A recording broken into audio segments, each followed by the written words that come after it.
Hello, good morning, and Jai Hind. I'm Major Mohammed Ali Shah. It's my proud privilege and honor to welcome two very bright minds who are heavily into spirituality, and they will throw their light on spirituality and what made them seek spirituality. We are very privileged to have with us Freedom.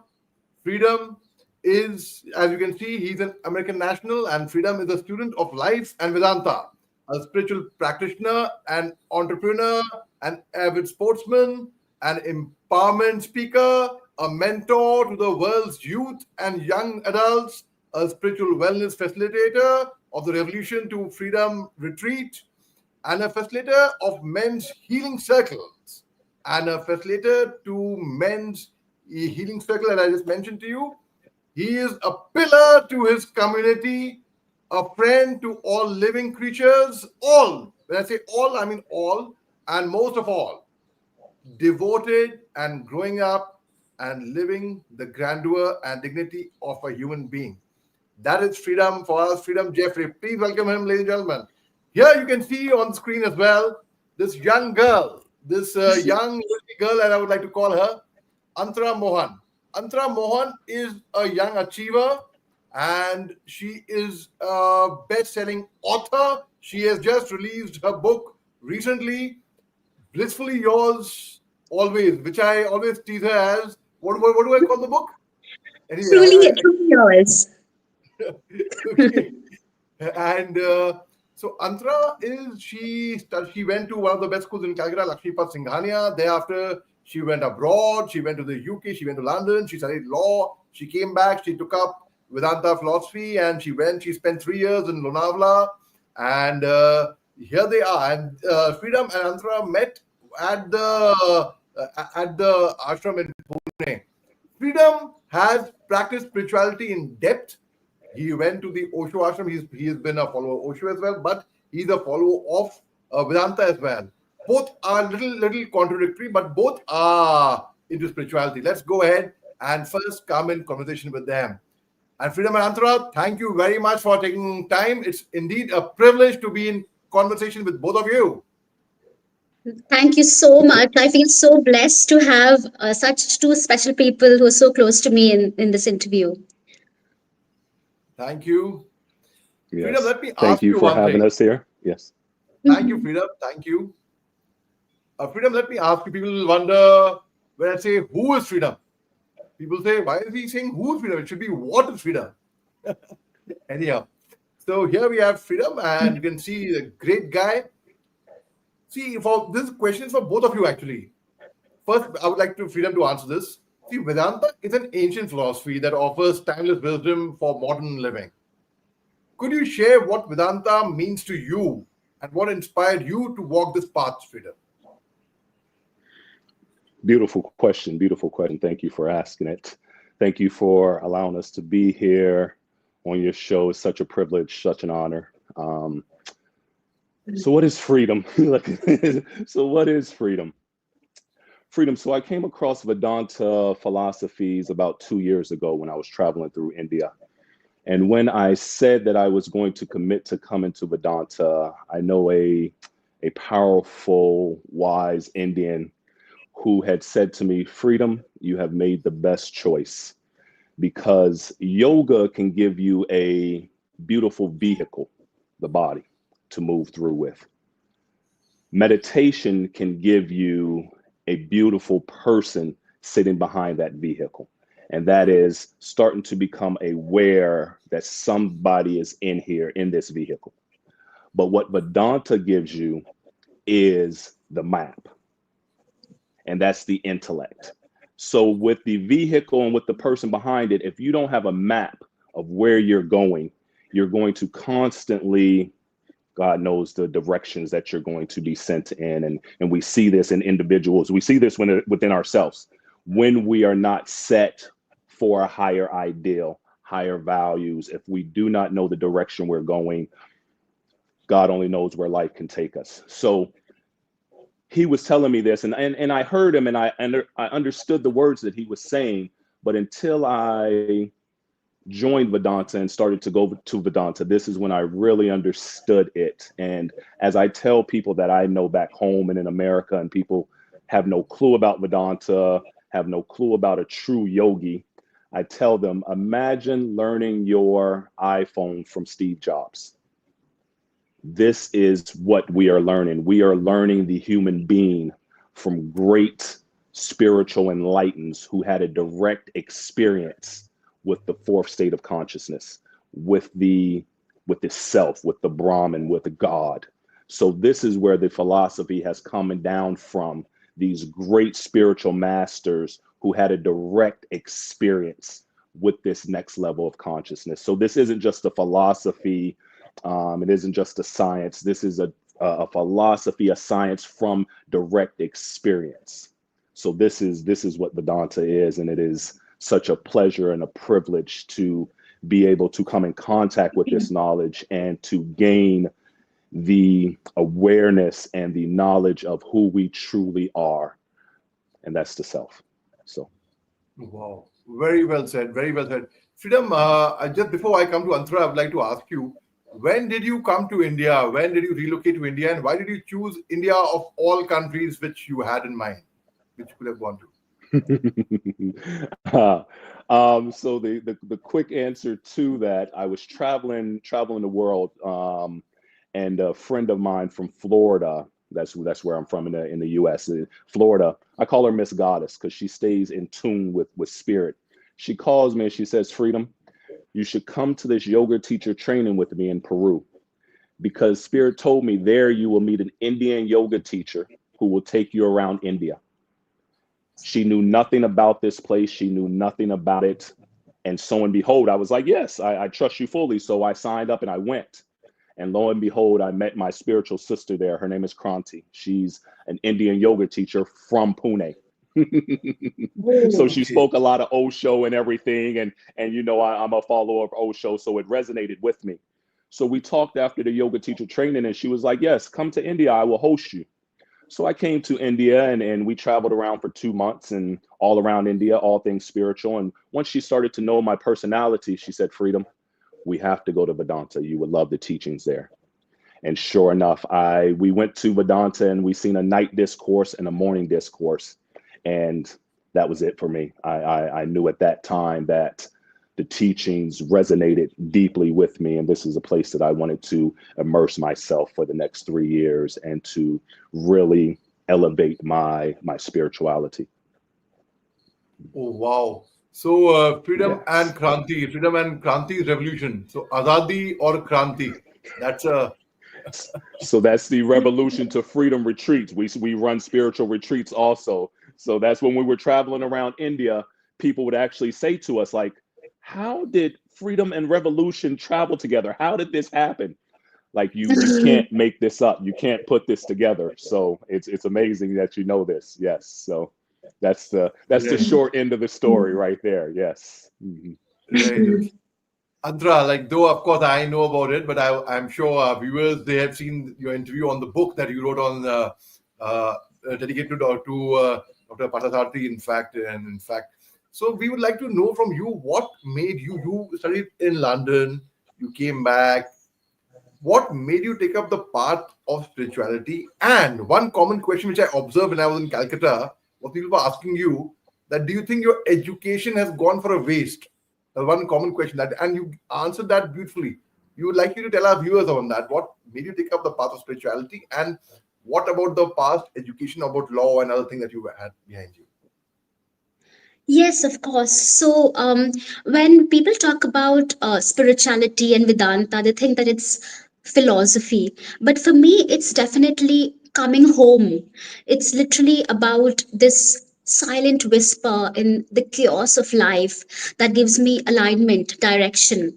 So, I was always this person who was born in a bit of a competitive environment because I was born in with lots of brothers who were overachievers.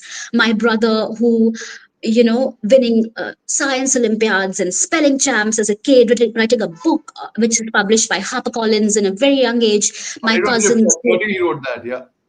Anshuman. Sorry. Yes, Anshuman, who's yes, a yes. professor. By the way, her brother was in her 20s, is in her 20s, and he is a professor at Cornell University.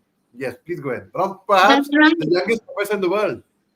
Not associate That's so professor, not assistant professor, a professor. Yes. so and this is now, but even since a very young age, achieving. And even my cousins, I grew up with boys and only boys. So my cousins, right now, one of them has a job in PwC Manhattan, one of them is in Google San Francisco, and it just better than the other.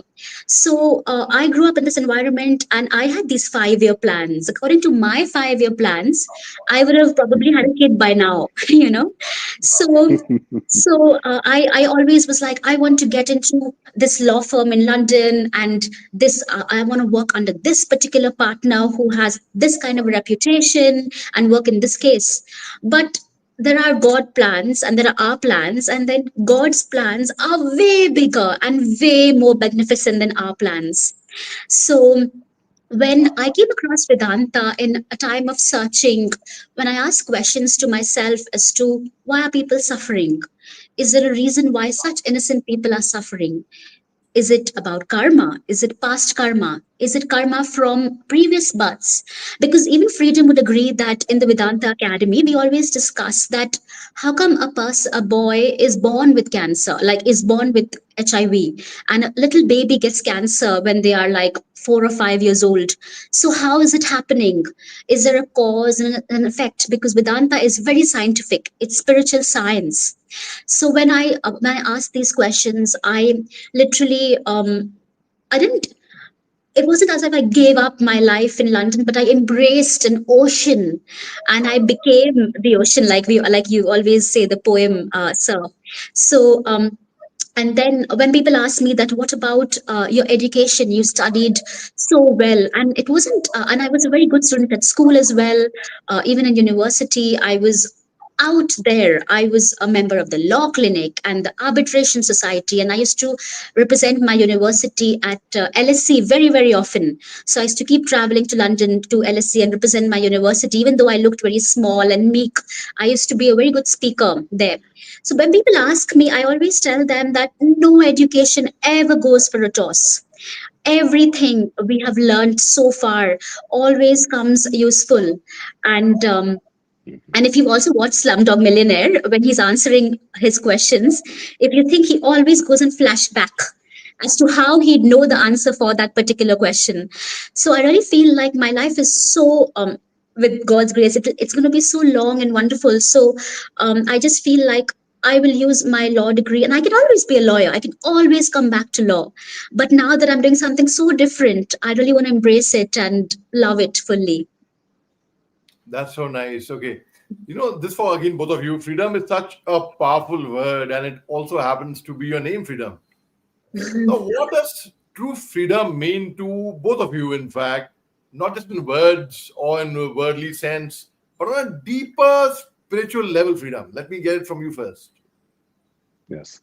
So when I had my first awakening, what I understood about freedom was the freedom that I was not my conditioning. I was not the child that was born to these certain parents and was raised in this certain place and went to this certain school. I had awakened and to this understanding that that was not me.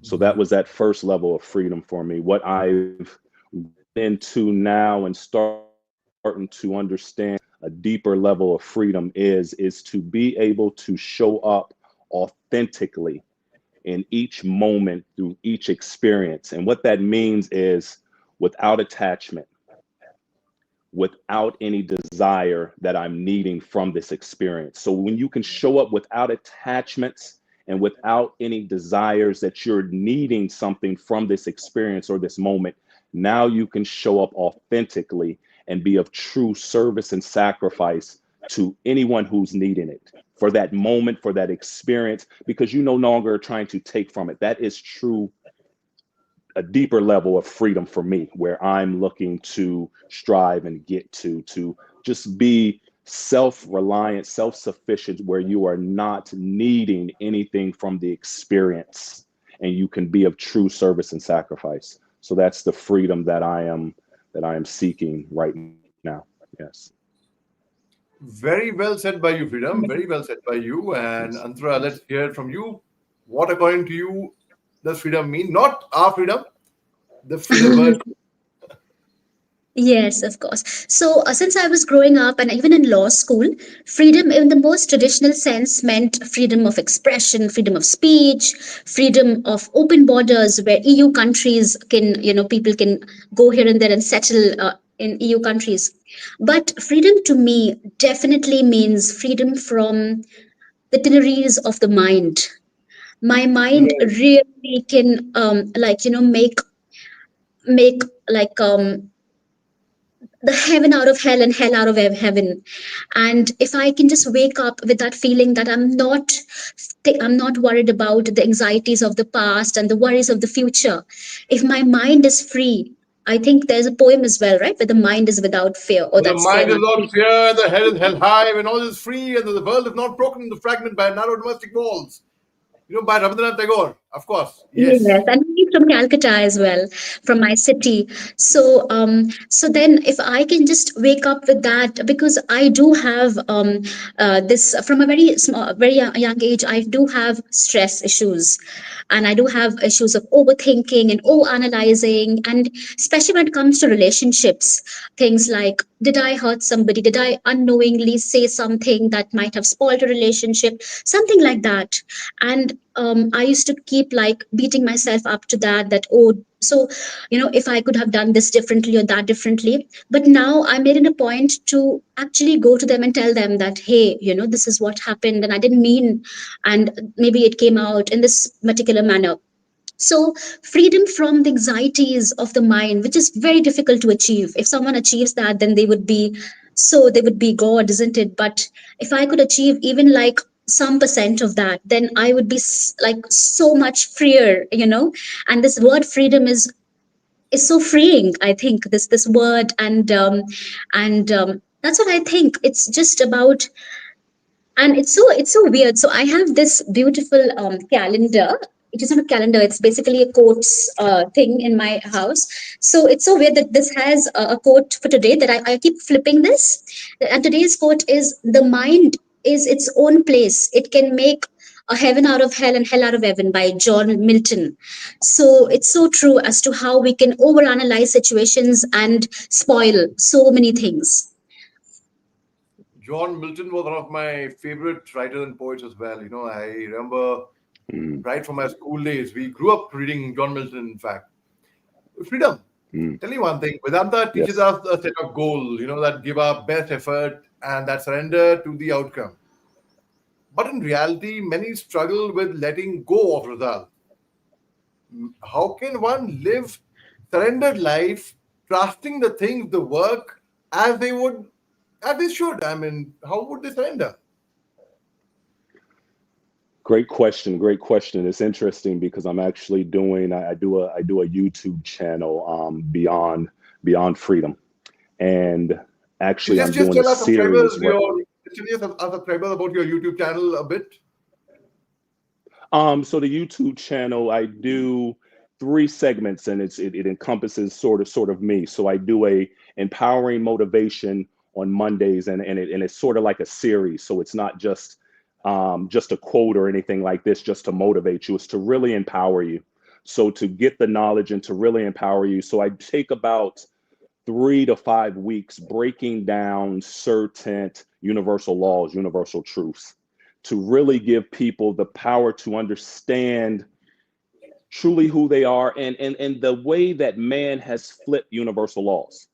So, and then I also do a guided introspection. So it's a guided meditation, but I call it introspection. So it's a guided introspection. And then I do a Q&A.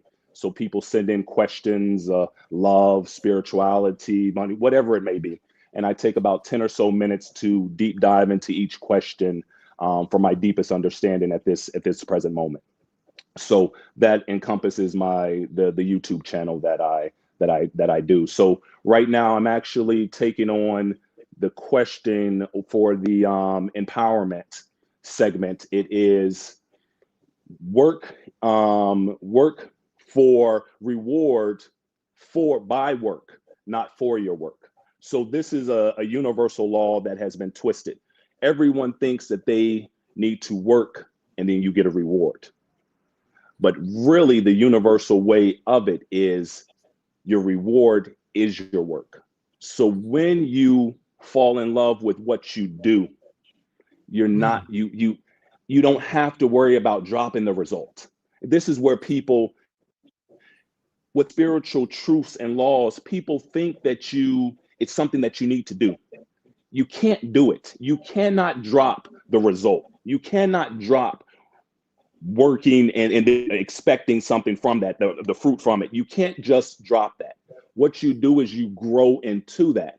Once I find something that I truly love, that I'm truly passionate about, you lose the fruit, you lose the reward. You are so engulfed into what you do. You are so rewarded by your work. When you get a check at the end of the week, or you get a check at the end of the year when the business is built, you're like, I can't even believe they're paying me for this. I have loved every step of the way. I have loved the journey. I have fallen in love with this. I have grown as an individual. I have grown as a person, as a pillar in my community. You get so much reward when you are living your Swadharma, when you are in the field of activity that lights you up, that you love to do. Then it's not a question of, what am I getting out of this? What am I getting paid? What is the end result? That's a byproduct of doing what I love. So this is where it's a little hard for people to understand spiritual truths, because they think it's something that you need to do. You cannot renounce anything. You cannot do these things, because otherwise it's the mind that's doing it. Oh, did I do this right? Is this okay? How did I look when I do that? No, when when you grow in spiritual laws and spiritual truths, you are walking in this, and the byproduct is renunciation. The byproduct is the fruit of your labor. The byproduct is a free mind. The byproduct is a developed intellect. The byproduct is a better human being. A byproduct is service and sacrifice. You cannot do these things. And this is where people struggle with spirituality, because they're trying to do service and sacrifice. They're trying to do meditation. They're trying to do all of these spiritual things. You cannot do them. It's something you become. And you become this with right action and right choice. When you make right action and right choice in the moment and through each experience, I'm not worried about the result. I know what's going to come. It's going to be right result. It's going to be right fruit, because I did the spiritual truths and the universal laws first. Right choice, right action. And that is, right choice is, you have to have a higher ideal. You have to have higher values. If you're not standing for nothing, you don't know how you're making your choices. How are you making your choices? You're making your choices based off of situations and circumstances, or money, or religion, or love. All of these things that are changing, or that are fleeting, they're not substantial to stand on. So when you're standing on higher values and higher ideals, and you're making your choices based off of those, now we move to action. Now the choice is there. Now your actions are standing and following through with these choices of yours. And they're coming from an unselfish place. Because when you're making right choice and right action coming from unselfishness, not selfishness, the world caters and loves people who are unselfish, that are not trying to take. People can sense when you're trying to take something, when you need something from them, or you're trying to take something from them. People sense this. And people can sense when you are just here, open arms, like, how can I be here to help you? How can I be here to help the situation? How can I be here to enhance the moment? People can feel that difference in that. And when you operate from that place, the world caters to you. The world bows down to you. You become a magnet. So again, it's not something you can do. You can't do this. You have to become this. You have to live this. Because people know the falseness. People know false preachers and teachers and false personalities. They can sense that. You can't do this. And that's where people fall victim. They're trying to do spiritual practices and spiritual truths when you have to become them. So That's how you get to it. Very well answered. I mean, you explained it so well. I don't think anyone else could have been could have explained this in such a simple way that wow, it is so good that even this little girl could understand. And let's go. He's a born TEDx speaker. Freedom is a born motivational speaker. Absolutely, absolutely. Yes. Let's ask this little girl, how does one come to surrendering then? If, well, as Freedom said, that one should not look for outcome. And in Bhagavad Gita also written over there, but do your work, don't worry about the fruits. It'll fall. It'll be a byproduct. Kaam kare ja, bas phal chinta mat kar. Right? So how do you do that, Mm. Antara? So I definitely think that a lot of people misunderstand surrender as inaction. They think Mm. that they Mhm. can just sit at home and relax and go to the spa and everything will be fine. But surrendering means intense work, really intense work, and then being like, okay, I have given my best. I have done whatever it was in my capacity to make this the best. And now I'm surrendering the actions, the fruits of these results, the fruits, and everything, whatever will happen, I'll accept it with grace. So, for example, Hmm. for example, even with my book, I never thought of writing a book. I started writing my book when it was basically a compilation of diary entries. So it wasn't like I had to write the whole book. It was compiling and formulating, and which is also almost as good as writing it again, to be honest, because it's a lot of hard work. But after writing the book, I didn't like sit complacent that, oh, it's done. I wanted to get good blurbs. I wanted to get somebody great who could launch my book. And I left no stone unturned to do that. So this is a real life story of how I found you, isn't it, sir, in Delhi, and how the book was there. Okay, but a lot of people write books. A lot of people. Every second person today has a publication, has a book, has an article, has an Instagram page. But what am I doing different? And then I thought of getting good people to comment on those books, and then I don't want to say I so much because in Vedanta we don't say I so much because it's about cutting the I, but it's about effort as to how one can put in that effort to find the right person who could launch your book. And Freedom, as you know, as I keep telling you so many times, as to how we had the most amazing launches all across Calcutta and how we touched so many hearts with a conversation between Sir and I. So it's all about going the extra mile. But I never thought, even when I messaged on Instagram that, sir, can you please write a comment for my book? I surrendered the results. I knew that you'll never reply because Sure. celebrities never reply. But I got a reply, What does that and mean? What does celebrity mean? I don't understand. Yeah.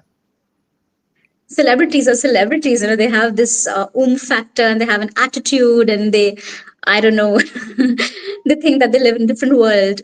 But the way it all happened so beautifully, and the fact that we three are sitting and doing this interview together is something so magical. Like three people from three different spheres of life, and even Freedom and I. So when I was leaving the academy, I met Freedom in the last 1 month, and I am better friends with Freedom than all those people I was there for all 3 years of my course. Free and I talk almost every week. Free, isn't it? Or once in two Yes. weeks at least. Yes. Yes. So Yes. it's how wonderful how we connected, and there's age difference as well. But the way I can just say anything to you guys, it's commendable. Right.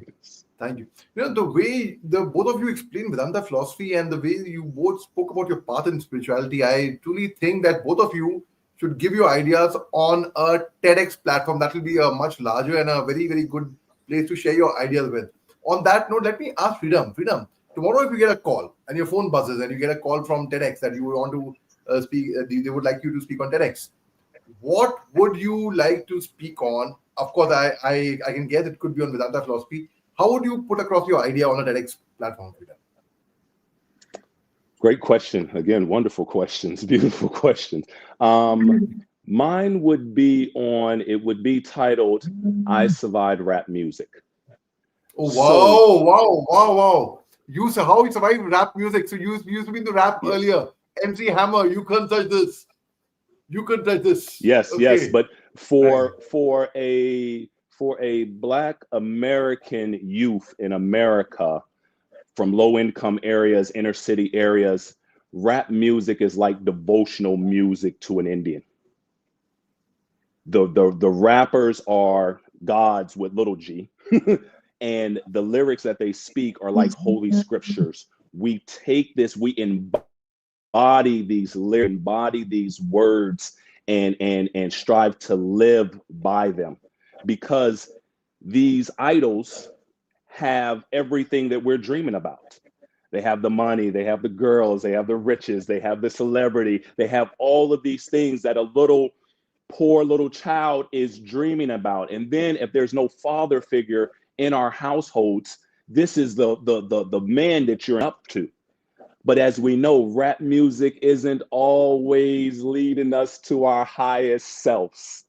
There's a lot of there's a dark side to rap music also. So it can uplift you and show you that you can be more than your situation and circumstance. It can empower you to move out of the ghetto and to get fame and celebrity. It can inspire you so much, but also there's another side to it.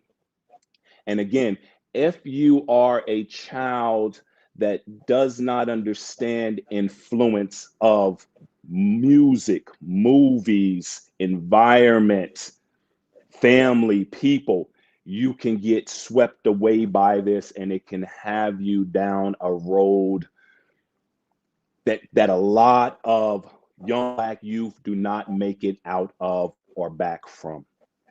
I am a case that made it out, and made money and all sorts of things other different ways, and thank God, due to the grace of God, God's plan is perfect, that he's kept me with some good people and learning good things. And the underlying, the silver lining throughout my life was always to be a better human being. So as much as I was influenced by rap music, when I was doing the things, certain things didn't feel right. I knew that there's something better. So if you went through my book collection, it was autobiographies of great men, just trying to figure out, how do I become a better human being? How do I become a better man? And what these books don't show you and what they don't tell you is that these men struggle the same as the rest of us. They just highlight these things, and they highlight a little bit of their struggle, but they don't tell you how to truly overcome this. And what Vedanta has taught me, it's basics. It's the universal laws, and it's the universal truths that they have shown me of. The mind is filled with feelings and emotions and preferences. That's the mind. But you have this other equipment called the intellect that thinks, that reasons, that analyzes, that decides. This is what should be leading your life. This is what you should be developing. No schools or universities, parents, no one is teaching you how to develop the intellect. So you are not following the herd, because I was caught up with rap music and I was following the herd.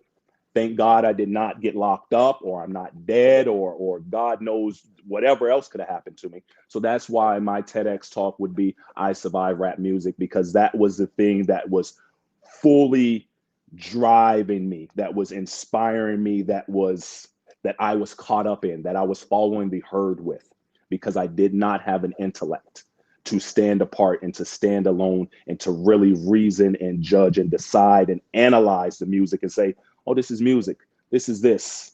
I don't have to follow that. I don't have to live by that. I can be an individual and I can think for myself. So that would be my TEDx talk. I Survive Rap Music. Wow, wow. It reminds me of when MC Hammer was the craze. I mean, I'm talking about late 80s, that time. Rhapsody on his that hairstyle, Rhapsody, it was Oh, shaved. And it was like, yes. music, it's so hot. Makes me say, oh my God, thank you for blessing me. You can tie this. You can tie this. So tell Yes. me, does something happen to you even now when you hear rap music? So does something from inside trigger? Yes, because yes, I have such ties and such roots. So it's certain music that just the other day I was in the gym. I'm an avid gym person, and I was doing a heavy leg day, and I was doing front squats. If anybody knows about leg day, you know that leg day can burn. So I was like, I needed a little oomph. So, I still have, rap music on so I went to that, my library, and I went to, rap workout music that had some DMX on there, so it gave me that that little extra drive that to push through. So, but now I know how to use the music. Now I can hear it and I can see it for what it is. It's music. It's a great expression. I don't have to embody this. So now I look at music and I can approach music and I can hear it in a whole different manner and use it for this motivation, not this, oh, this is the way that you're supposed to live. Oh, this is the way that you're supposed to treat people, or this is the way that you're supposed to do this. Like, not trying to make this an embodiment of me. It's just music. It's just an expression of a person, and it's okay. But like I said, the way that rap music is for a young Black American in the ghettos, it is devotional music. We live by that music. So now, as I'm an adult and my intellect is developing and I know other things, I can use it for what it is. It's inspiration. It's inspiration.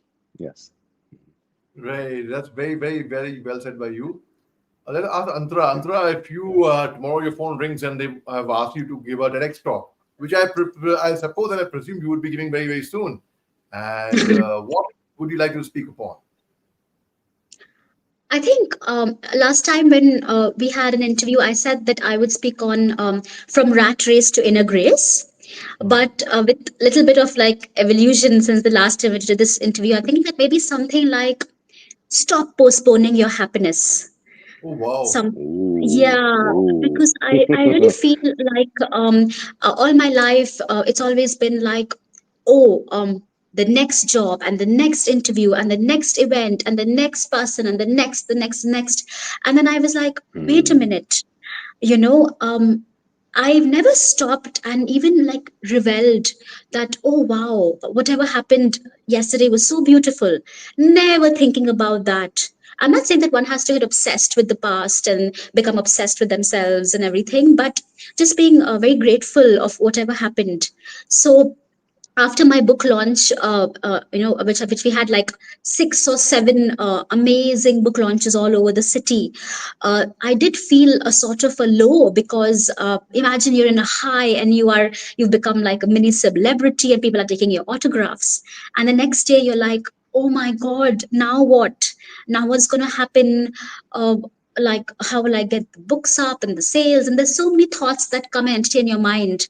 But instead of that, if just like being very grateful of what happened and carefully carving out, even the book didn't happen overnight, and even planning the events didn't happen overnight. But it's so easy for people to just experience a high and then a sudden low. So it's so important to have that mental equanimity throughout, that even this shall pass away, like the poem that we learn in Vedanta, freedom. Hmm. Oh, Fame is but yes. slow decay, even this shall pass away. Oh, So yes. I really think that stop postponing your happiness and thinking that it's everything is tomorrow, everything is when I go there, then I will be happy.